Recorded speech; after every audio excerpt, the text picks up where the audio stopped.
tugenda okulamaga. Bikira Maria n'abawa obubaka ensonga ziri 10 bwe yazibawa nga si zaabwe ng'abaana. Ensonga ezo ate nga si za Rwanda ng'ensi, si za Afrika wabula za nsi yonna, ate za Kereziya Katulika nga bwe tukimanyi kitegeeza nsi yonna. Kakati obubaka obwo bwe tugenda Bikira Maria abo tuddiramu mu ngeri y'okusoma mu bitabo ng'abaana bwe babiwandika nga amaze obbabuulira. Emirundi egimu tusisinkana n'omulabikirwa omu ku basatu ayitibwa Nataliya Mukamazimpaka tumusangayo, naye si tteeka nti bw'otuuka olina omulaba. Omukama aba atwadde buwi kisa kye ne tumusisinkana, naye bwe tuba tetumusisinkanye gwe tulowooza nti no tewalamaze, kubanga oyo mubaka wa Katonda ayita mu ddoboozi nnyaffe Bikira Maria ly'abaleetedde ensi. Era ebiseera ebisinga bwe tutuukayo ye bw'alaba nga abalamazi oluusi baagala nnyo okumulaba, tetera na kuvaayo kubanga Bikira Maria yaba yayise abantu so si ye. Naye bwe kiba kyetaagisa amanyi okujja n'ayogerako eri abalamazi. Obubaka obwo atera okubuddamu abalamazi abo bakomewo nga bategedde Bikira Maria kyabayitidde. Naye mu lugendo luno mulimu ze tuyita stations oba ebitundu mwe tutuuka ne twegayirira ne twogerako n'Omukama. Mu lugendo luno tutera okumalamu ennaku 3 nnamba. Ennaku ezo 3 zigendereramu okudda ku bbali n'Omukama. Era omulamazi era yalamazeeko e Rwanda eno ojja kulaba ng'ennaku 3 ezo z'omaze n'ebyo byonna by'okoleddemu mu ngeri y'okwegayirira ng'olinga amazeeyo omwezi oba wiiki. Ate ng'osobola n'okugamba nti singa nno tusigadde wano nga luli omutume Peetero bwe yagamba Omukama tuzimbe ensiisira mmeka? Ensiisira 3. Ng'owulira okuwooma, obulungi, ekitiibwa n'omukwano gwa Katonda. Kati nga Bikira Maria oyinza okubuuza nti wano Uganda taliiwo, ali Rwanda yekka? Nedda. Naye olugendo lwe tulinnya okuva no nituuka e Rwanda mu kifo kiri ekisookera ddala kitukuvu kuba yalinnyawo yalabikirawo. Ekyokubiri aba atuyise ku bbali. Era ojja kugenda okuwulira essaala ezisomwa mu lugendo olwo nga tugenda. Tojja kuwulirayo ssaala mpya n'emu. Essaala za nnyaffe Ekereziya Katulika ze yabaga okuva ddi na ddi ze tusoma nga tuddiŋŋana. Ojja kukomawo ogambe nti bulijjo ebintu bye mpisaako amaaso. Bikira Maria by'ayagala nkole nsobole okutuuka ku mukano gani gwa Katonda. Kaakati mu kugenda nga tuzisoma tuziddiŋŋana wonootuukira okukomawo nga tokyasobola kubeera awo olunaku ne luziba nga tewafunye kadde kuddako ku bbali na Mukama, nga tokyasobola kumalako lunaku nga tewayanjulidde Mukama puroguraamu zo. Tokyasobola kukola kintu kya mu maaso okugeza ngenda ku ssomero, sikyasobola kugenda ku ssomero nga saabulidde Mukama biki bye neetaaga, puroguraamu y'essomero eri bweti, ngenda kuzimba Omukama okumulukiramu oba okumutegeeza nti bwenti ne bwenti bwe ngenda okukola nsaba buki? Obuyambi. Kati olugendo olwo mu ngeri emu oba endala lutuyamba mu nkola eyo ey'okufunira Omukama akadde ne tunyumyamu naye. Kati ebitundu ebyo ba stations zenjogeddeko ziwerako. Bwe tuva eno tuvugira ddala ne tuyingira mu nsi eya Rwanda. Bwe tuba tuyingidde station gye tutera okusookerako bagiyita Ruhango. Station eyo y'amaanyi nnyo, bakulizaawo obusaasizi bwa Katonda kye bayita Divine Mercy Vigil, akawungeezi ng'enkeera busaasizi. Sunday yekulemberaani Easter ewedde. Kaakati bwe tugendayo akawungeezi Sunday abantu baba bangi nnyo akawungeezi k'olwomukaaga olwo tutuuke mu Sunday eyo nga bwe tulaba Namugongo. Era kibangirizi kinene. Bwe tutuukawo waliwo chapel bagiyita Perpetual Chapel. Perpetual okutegeeza nti nno obudde bw'otuukirawo oba 8 gwa kiro oba 2 za kumakya oba 9 gwa kiro oba 9 gwa misana, chapel eyo ebeera nzigule ng'Omukama ayoleseddwa ku olutaali. Nga buli muntu ajja oba ovudde mu nsi yaawa mu nsonda n'ensonda z'ensi yonna tuyingira Omukama ne tumusisinkana ate ne tufuna ekikubagizo. Era tebaggalawo, abalamazi bayiika mu buli budde bwonna. Obudde bwonna bwe tutuukirawo tuyingira Omukama ne tunyumyako naye era mukasirise. Bwe tuvaawo nga tumaze okufuna n'ebikwata ku kifo ekyo tweyongerayo ne tugenda ne tuyingira e Rwanda. Nga tweyongerayo twayingidde dda naye tugenda mu kifo olwo ekiyitibwa Kibeho. Bwe tutuuka e Kibeho waliyo stations za mirundi ng'esatu nga bwe tulaba nti mu bifo byonna ebyokulamaga bwe tutuukayo waliwo essaala n'ebikolwa ebisibiddwa ku bifo ebyo nnyaffe ekereziya akatolika byatutegekera nti essaala ezo bwe zikolebwa n'ofuna ne penetensiya n'ofuna omukama ofuna indugensiya nga nnyaffe ekereziya bw'aba akoze eki ategese kati bwe tutuuka e Rwanda eyo ekibeho tugenda ne tukola ekkubo ly'omusaalaba gyeriri bwe tumala kyekimu kukikola oba ku ssaala ze tulina okusoma nga tutuuseeyo bwe tumala okusoma ekkubo ly'omusaalaba eriyo chapo buli w'okyusa omutwe wabeerawo chapo buli w'okyusa omutwe wabeerawo chapo ate ziba nzigule kati bwe tumala ekkubo ly'omusaalaba waliwo chapo erimu tabernakulo nnene tuyingiramu ne tusirika omukama ne twongera okumulamusa naye nga mu kutandika mbagambe twatandikidde Lwango naye waliyo chapo eyo gye mbagambye eyitibwa Papecho chapo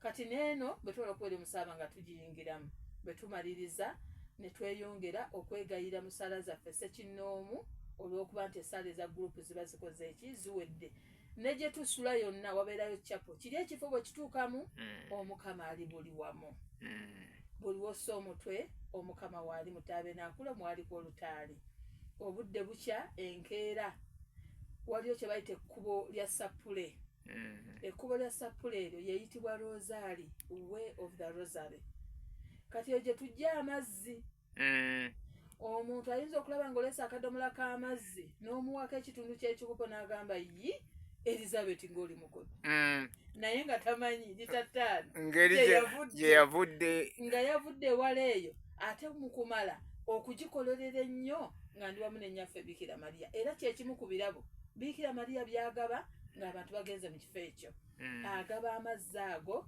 okomewo nago naye atulagira bannaffe tubabwe basobole okutegeera obulungi bwa Katonda kaakati tugenda n'ekidomola ate tusoma essaala awamu tufukamira awamu tutambula awamu tuyimiridde naye ng'olina ekidomola kyo ate odde n'amazzi kaakati amazzi ago gali wansi nga tumaze okusoma ekkubo lya Rosaali naye nga sinnaba kweyongerayo oyo Rosaali eyo gye tusoma olwo mu kutandika okuviira ddala wano ku Matiya Mulumba eba yasomeddwa nga yatandikiddwa paka lwe tulituuka e Rwanda era olumu oyinza okutuula mu bbaasi omwo n'olemu okubala sappule ze wasomye kituufu kubanga tusoma Rosaali neggwako ne tumira ku mazzi kapiteeni oyo amanyi otutegekera ebyokunywa n'ebyokulya mu mmotoka omwo ne tumala okubiwaawaanya ne tumala okuddamu endasi bwe tumala okuddamu endasi oba tuyimiriddeko okufuna ka fresh air ne tuddamu Rosaali eyo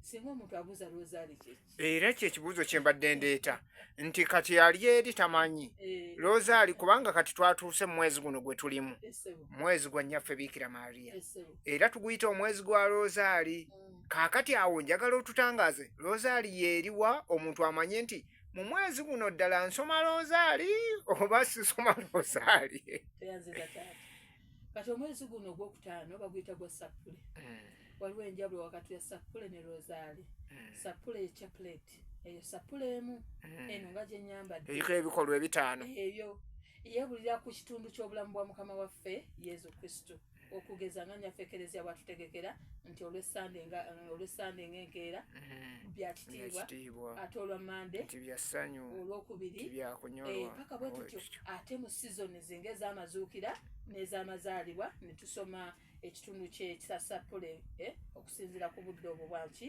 obw'ekereziya obw'omwaka kaakati guno omwezi gwa sappule era twebulira nnyo ku linnya lya nnyaffe Bikira Mariya oba ku nnyaffaani Bikira Mariya kaakati era bwe tuba tutambula tusoma sappule yeetya emu naye nga bw'omanyi oli yabuuza nti kaakati ebibi byokola bishopu yabikukkiriza anti bishopu yatukulembera yateeka imprimant ku biri bye tukola mukereziya nti teyabinzikiriza kaakati olwo kitegeeza nti sappule emu bw'oba olaba olina obudde obugisoma neggwako ate tekikugana kusoma ki Rosaali genda maaso naye omwezi ogw'ekkumi gwe mwezi oguyitibwa ogwa Rosaali era nga 7 mu mwezi ogwo ogw'ekkumi tukuza olunaku olwa Bikira Mariya owa Rosaali kati mu mwezi ogwo ng'etteeka omukristu omukatuliki mu ekereziya katulika awulira bino n'eyabiwulirako omwezi ogwo ogw'ekkumi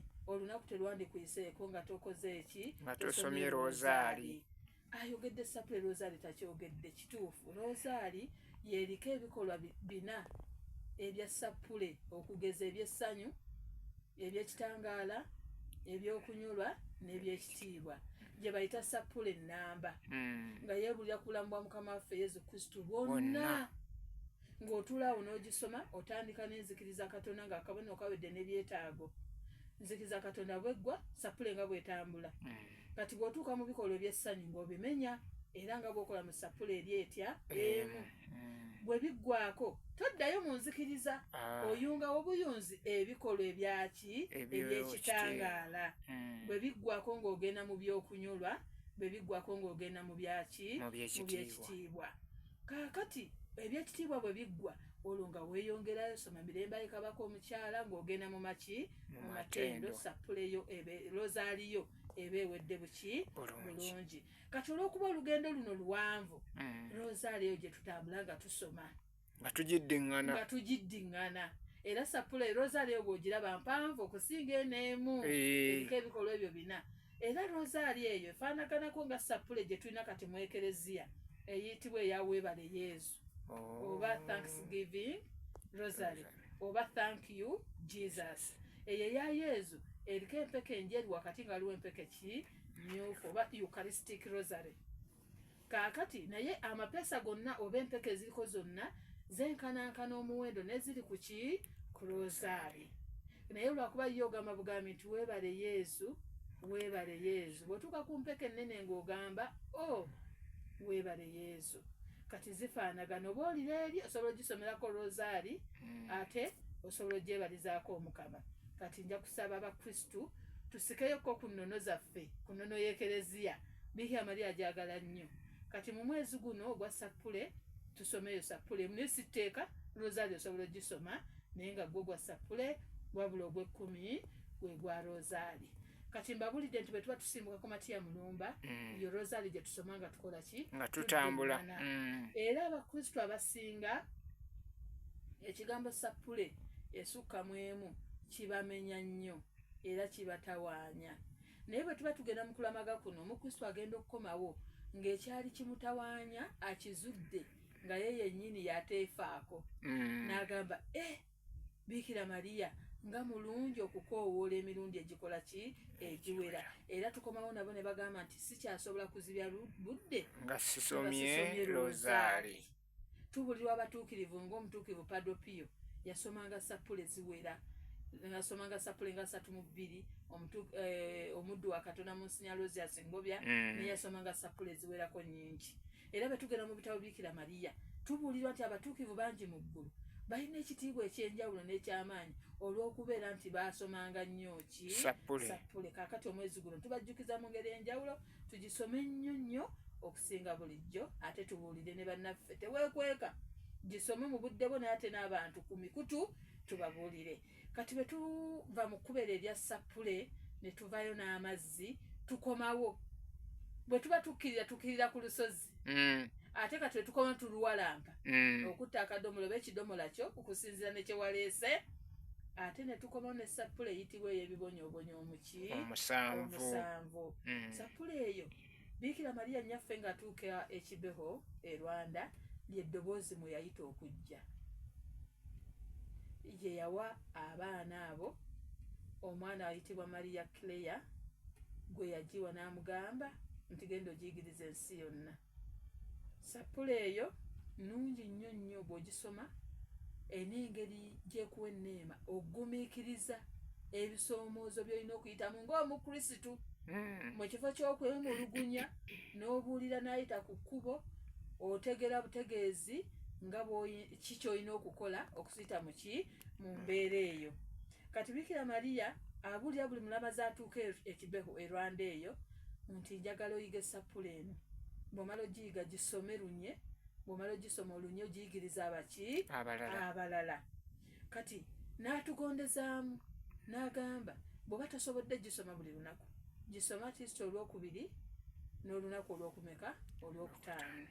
lwaki olunaku olwokubiri tulaba nga tusoma ebikolwa byaki byakunyolwa ate n'olwokutaano tusoma ebikolwa byaki byakunyolwa naye egimu ku mirundi egyo gyeyasooka okulabika lwali lwa lunaku lwaki lwakubiri naye nga fakiti esinga okuzitowa ennyo nti ku lunaku lwe tusomerako ebikolwa by'okunyolwa kereziya tekontana era obubaka obujja wadde buzze leero buteekeddwa kuyingira mu kereziya kyatambuliramu ng'agenda mu ki mu maaso enteekateeka ye kyovudde olaba nti yagamba mu bisomo olwokubiri ate n'olwokumeka n'olwokutaano erina engeri gyezibuwalira abantu olw'okuba eriko ebitala mumeka 7 oba okunyolwa kwa mirundi emeka 7 naye bw'oba ogyetegerezza obaamu ng'asoma ekkubo lyaki ly'omusaalaba ate emidaali egyo egiriko gikulaga buli kikolwa kyekigamba nti ne bwe nnaaba mpulira ebigambo biri sinnabikwata bwe ntunulako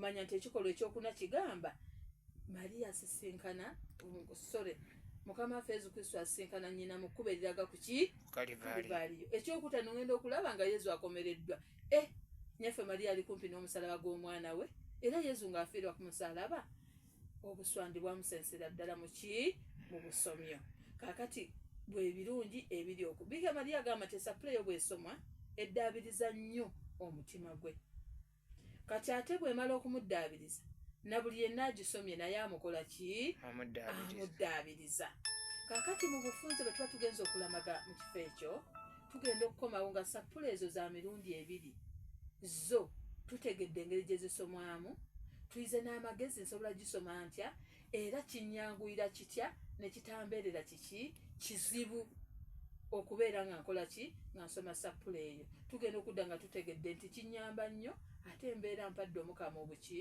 obudde okunyumyamu naye bwe tutyo bwe tukomawo ne sapule ey'ebibonyobonyo ne tutuuka ate ku shirayini tulinayo sayiti oba we tugenda